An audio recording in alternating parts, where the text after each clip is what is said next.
The shotgun blast tore through the quiet of Blackpine Valley like God clearing his throat. Jacob Mercer didn't flinch. At 73, he'd heard more gunshots than prayers in church. After 3 decades as a forest ranger, sound no longer scared him. But this time, it wasn't the sound.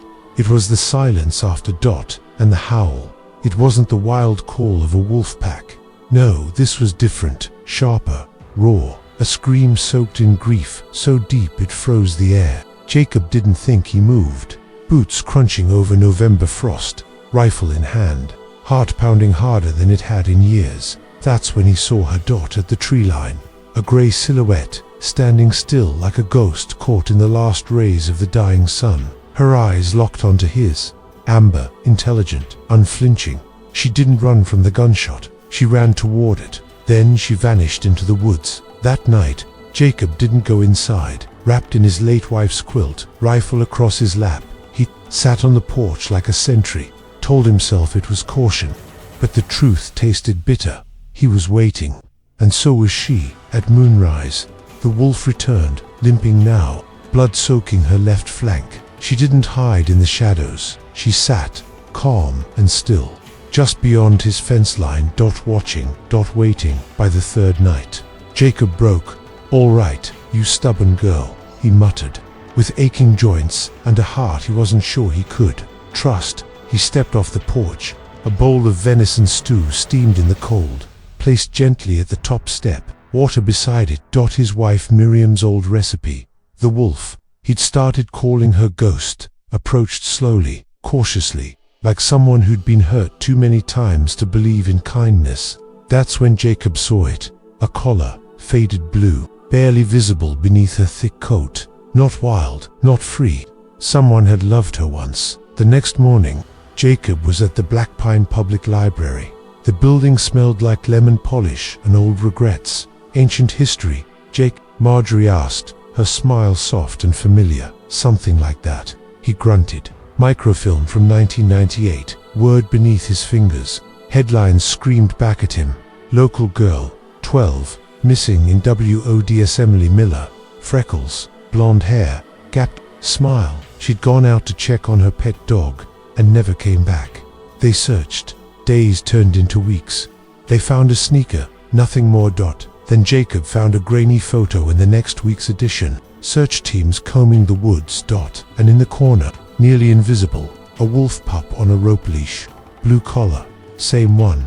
The snow melted early that year. Jacob followed Ghost. No, not Ghost, Luna, that was her name. He knew it now. She led him, deep into the forest, past streams swollen with meltwater, past trees older than memory, to the lightning-struck oak. The earth had been disturbed. Bones, small, fragile, a scrap of pink fabric, a daisy hairclip.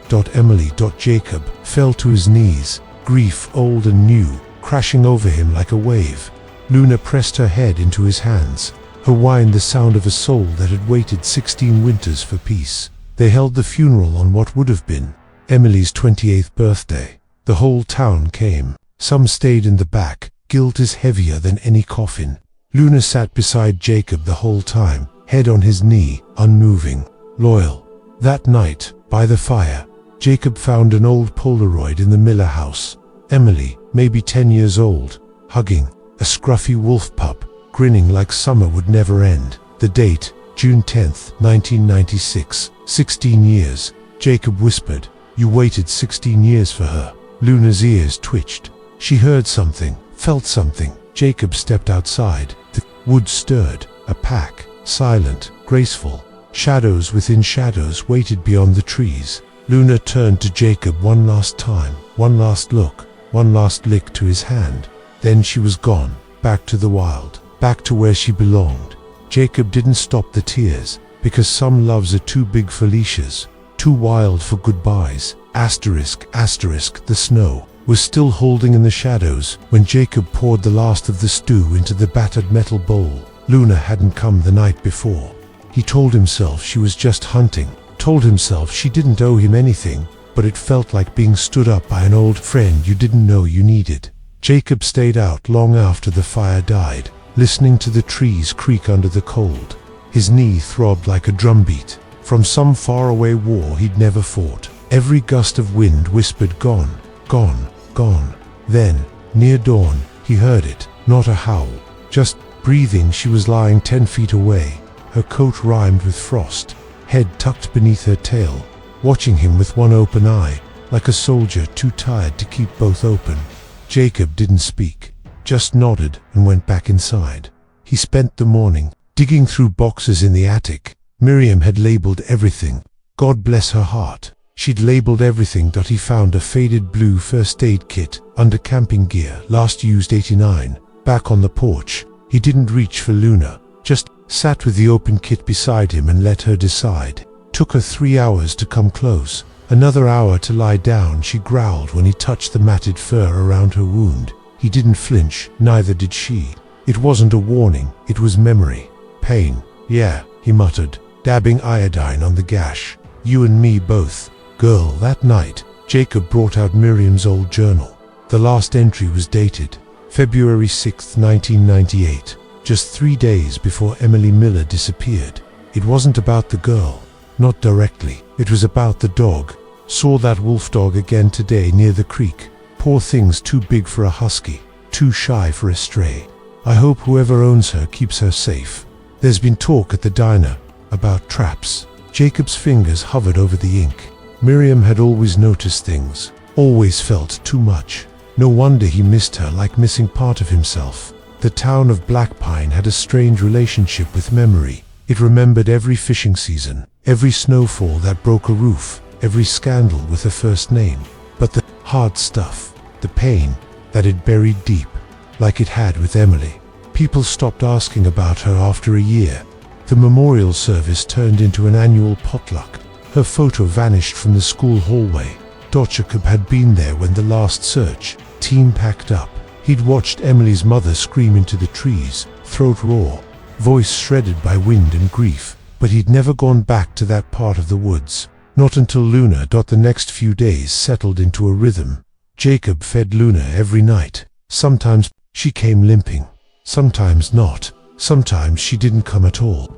But when she did, she always waited for him to sit down before she touched the bowl. Trust was a quiet thing, slow, fragile, like snow on a warm tin roof. One night, he spoke out loud, not to her, but maybe not just to himself. You stayed, didn't you? After she died, you stayed with her.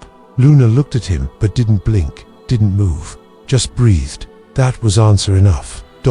Word got around, like it always does in small towns. Jacob's feeding a wolf. They whispered at the hardware store. Old man's gone soft. They muttered at the diner. Marjorie cornered him at the post office with a pie and a warning. Jake, you know people are scared of those animals. Someone hears a shot again, they won't wait to ask questions. He didn't argue, just took the pie. Then came the snowstorm. Late March, but Blackpine never followed calendars. Jacob's power went out first, then the cell towers. He lit candles, made coffee on the wood stove, and wrapped himself in memories and wool. For 2 days, no sign of Luna. By the 3rd, he started to worry. On the 4th, he grabbed his coat and flashlight and hiked out in the blizzard. He found her near the creek, trapped. Someone had set a steel snare under the snow. Not a legal one. This was cruel, designed to maim, not kill. Her leg was bleeding, her eyes were glazed with pain. Jacob dropped to his knees in the snow. It's okay, he whispered. I've got you. She didn't bite when he pried the metal open. Didn't growl when he carried her back, wrapped in his coat. Just lay against his chest, trembling. He hadn't carried anything that fragile since Miriam's last days. Back at the cabin, he cleaned her up, stitched what he could. She let him, trusted him. Maybe she didn't have a choice. But when she licked his hand after he was done, slow, deliberate, grateful, Jacob had to sit down before his legs gave out. The next few weeks passed like that. Jacob healing Luna. Luna healing something in him he didn't know was still broken. He started talking to her more, telling her about Miriam, about the cabin, about how he never had kids because he was too scared he'd be a bad father. You'd have been a good mum, he told her one night as she curled by the fire. You stayed, you never left her. Remember, he paused. That's more than most people did. One morning, he woke to find her gone. No blood, no tracks, just gone. The stew bowl untouched. He stood on the porch for an hour, fingers numb, heart colder than the wind. She's wild, he told himself. She just left. But it didn't feel like that. It felt like she'd gone somewhere. The thaw came early that year. By April, the snow was mostly gone. The rivers ran high and angry. The trees budded like they'd forgiven the sky for the cold. Then, on the second Tuesday of the month, Jacob opened his door and saw her again. Luna. No limp, no blood, just standing at the edge of the woods, her eyes bright, expectant. "Where have you been?" he asked, half laughing, half angry. She turned and waited. He followed. The hike was long, steep. Every step screamed through his knee like broken glass. But he didn't stop because she wasn't just wandering. She was leading him. They crossed the creek, past the Miller property, entered the deeper woods, the part that still felt like old gods, whispered through the trees. Then she stopped at the lightning-struck oak. The ground there was soft, uneven, disturbed. Jacob didn't need to dig. Time and animals had already done that. The bones were small, child-sized, scattered, but still there. A pink scrap of cloth clung to a root beside it, a daisy-shaped hair clip. Jacob fell to his knees, fell through time. Through 16 years of silence and doubt and buried guilt. Luna moved closer, pressed her head into his hands. Her whine was soft, like a hymn. Like a goodbye. Jacob didn't know how long he sat there beside the oak, beside the bones, beside a silence that had waited 16 years to be heard. Luna didn't move. She simply kept her body close, as if shielding the child she had once loved and lost. When he finally stood, his knees crackled like frost under weight. He reached into his coat and pulled out a worn handkerchief, the one Miriam had stitched with his initials years ago. He gently wrapped the hair clip in it, careful as a priest holding a relic. "Thank you," he whispered to Luna. And this time, it wasn't just for showing him the grave, it was for never giving up. Back at the cabin, Jacob made the call. The sheriff's office didn't ask many questions at first. No one did when Jacob Mercer called, especially not about the woods. They sent a team, quietly, respectfully. When the remains were confirmed as human, and a tiny piece of tattered cloth tested positive for Emily's DNA, the silence shattered. Blackpine hadn't seen a news van in years. Now there were 3 parked outside the town hall. Reporters, microphones, flashbulbs. Some called it a miracle, some called it closure. But Jacob knew better. Closure was a word people used when they didn't know what to say. Emily's mother, grey-haired and trembling, came to his porch the day after the funeral. Luna didn't bark, didn't growl. She simply walked up to the woman, sat, and lowered her head, like she knew, like she was sorry. "I always believed," the woman whispered, kneeling down. "I knew she wouldn't have died alone." Jacob stood back and let them have that moment. Then he walked inside and wept for the girl he'd never known, and for the wolf who had loved her more than most people know how. The funeral was simple: a pine box, a white cloth, wildflowers picked from the forest edge. Jacob had suggested June 10th, Emily's birthday, but her mother chose April 15th. "It's the day you found her," she said. "The day she finally came home." Half the town came. Some left quickly. A few cried. Most stood still, faces drawn with something heavier than grief. It was guilt, because they had moved on, and Luna hadn't. That night, Jacob found the old Polaroid in the Miller house. He hadn't gone there in years, but something drew him back. Maybe the smell of dust and time. Maybe the need to see where it all began. The photo was wedged behind a broken clock on the mantel. Emily, 10 years old, laughing so hard her eyes were shut, arms wrapped tight around a lanky grey pup with enormous paws. The pup was licking her face. The collar was bright blue. On the back of the photo, in childish handwriting, "Me and Luna, best friends forever." Jacob stared at it for a long time. Then he brought it home, placed it on the mantel above the fire, and whispered, "You kept your promise." The weeks that followed changed everything. People came to see Luna. At first, they kept their distance, fearful, reverent, unsure. But Luna didn't run. She stayed near Jacob's porch, slept in the woods, watched the road. Children came with drawings. Some brought old toys. One boy, maybe 6, held out a stuffed rabbit with one eye missing. Luna sniffed it, then gently took it in her mouth and curled up on the porch like a dog who'd just been given gold. Jacob watched it all, with a strange mix of pride and sadness. She was becoming something else, not just a wolf, not just a story. She was becoming a legend. The media wanted interviews. They wanted Jacob to go on TV, to retell the discovery, the grave, the bond. He said no. He wasn't interested in attention. But when the Wildlife Conservation Board offered to place Luna in a sanctuary for her safety and protection, they said, Jacob nearly lost his temper. She's not a relic, he snapped. She's not a sideshow, she's family. They backed off after that. But something had changed in Luna. To Dot, she stayed close, but not as close. She no longer took food from Jacob's hand. She waited until he left the bowl on the porch. She no longer came inside, even when storms rolled over the hills. She no longer slept beneath the porch light, but at the edge of the trees, Dot watching, Dot listening, Dot waiting for something older than grief, older than memory. Jacob woke with a start. No sound, no sound, no dream, just a feeling.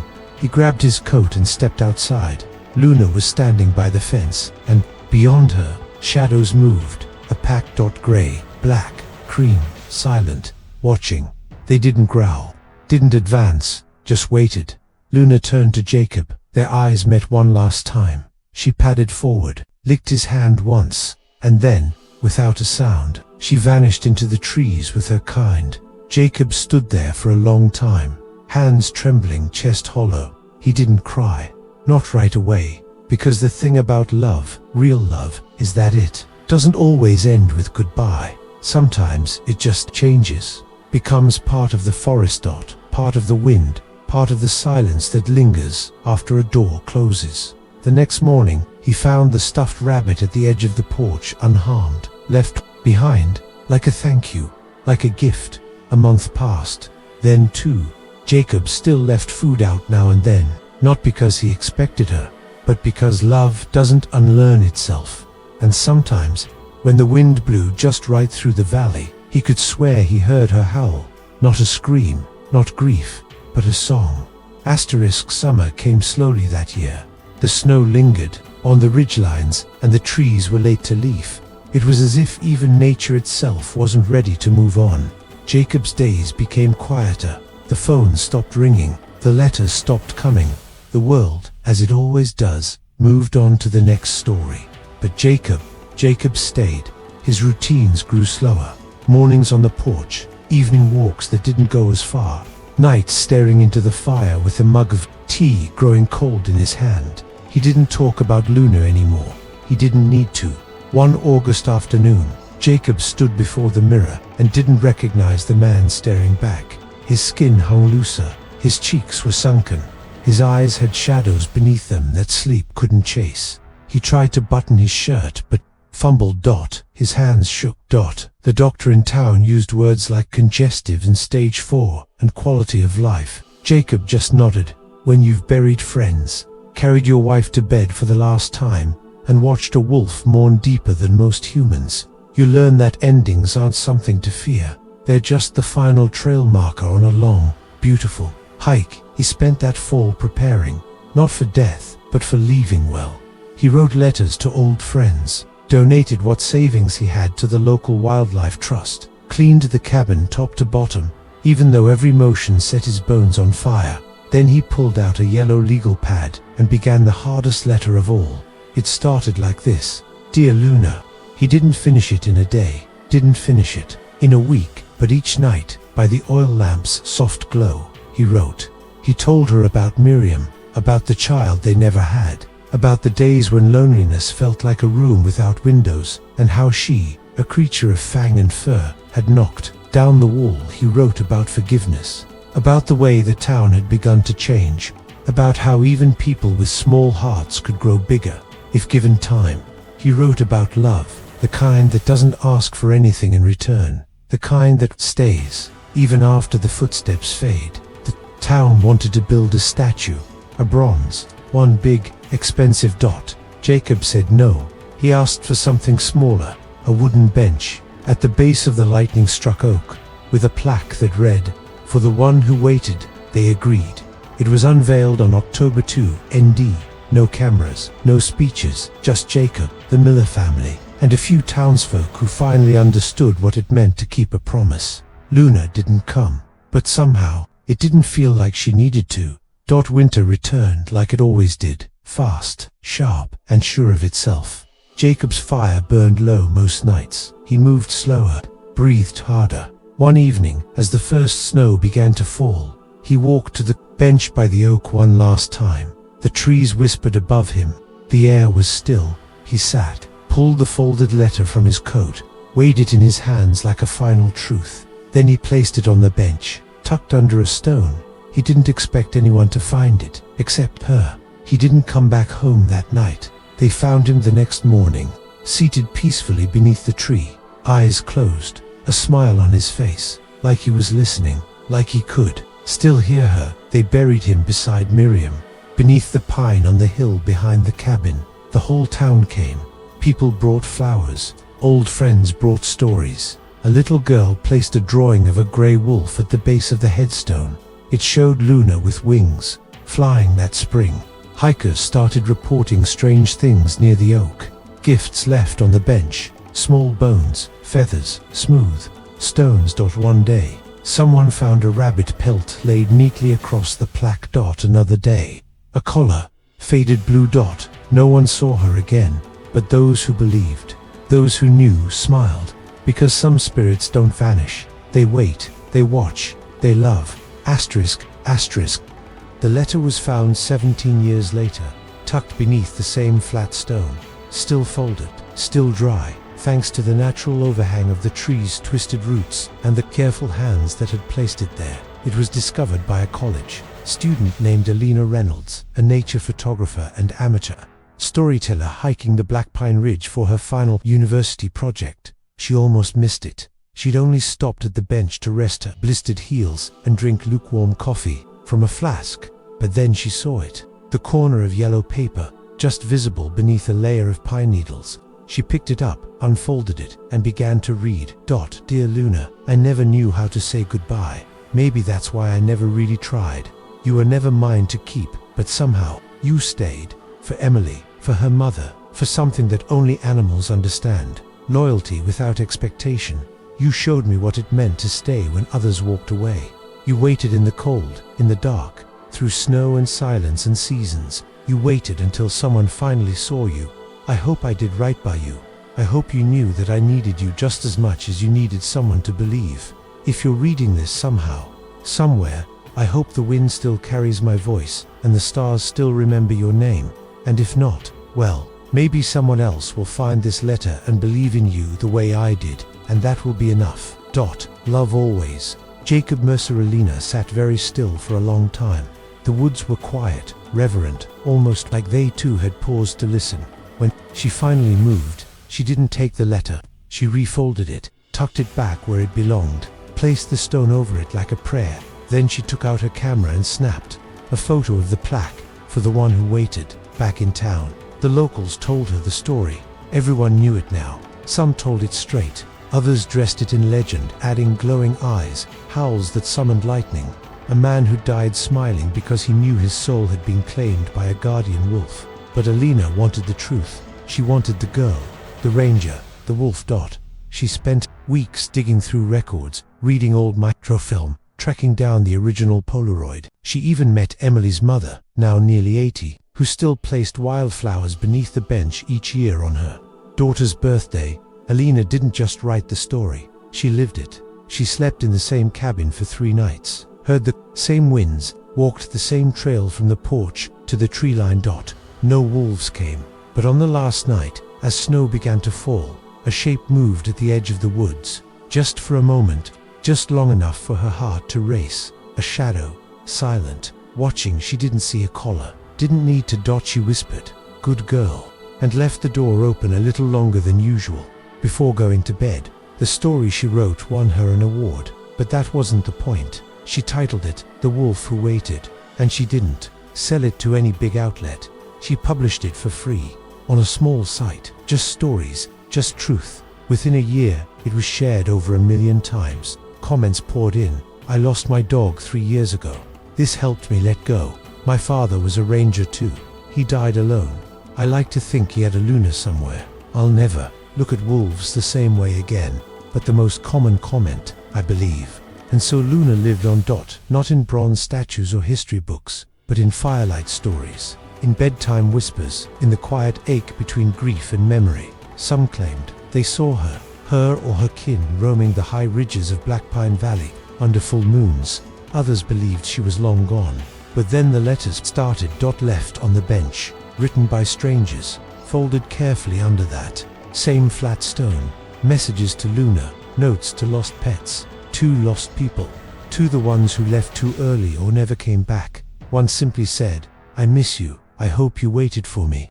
Another read, you taught me how to love again, thank you. Some were from children, crayon-scrawled words like, had a dog named Boots, can you tell her hi? One hiker brought a harmonica and played a tune by the fire. They say a howl answered from the hills. That night, just once, just enough. Today, the bench is worn smooth with time. Visitors bring offerings, feathers, pine cones, drawings, stories. Jacob's cabin still stands, cared for by volunteers from the Wildlife Trust. No one touches the letter, but everyone reads it, and every once in a while, on the coldest nights, someone swears. They see a flash of grey fur at the edge of the trees. Just watching, just waiting, like love never really left. Final narration, voiceover, outro. Maybe this story wasn't about a wolf at all. Maybe it was about the people we carry, the promises we keep, the hope that someone, somewhere, is waiting just for us. Because deep down, we're all a little like Luna. Hurt, but not broken, alone, but still believing, and always listening for a voice that says, I'm still here. Like this video if this story stirred something in you. Subscribe for more tales that honor the loyalty, love, and legacy of animals who never forget us. Comment below, who was your Luna, and would you wait forever? Because in the end, the ones who wait are never truly gone. They're just a heartbeat away.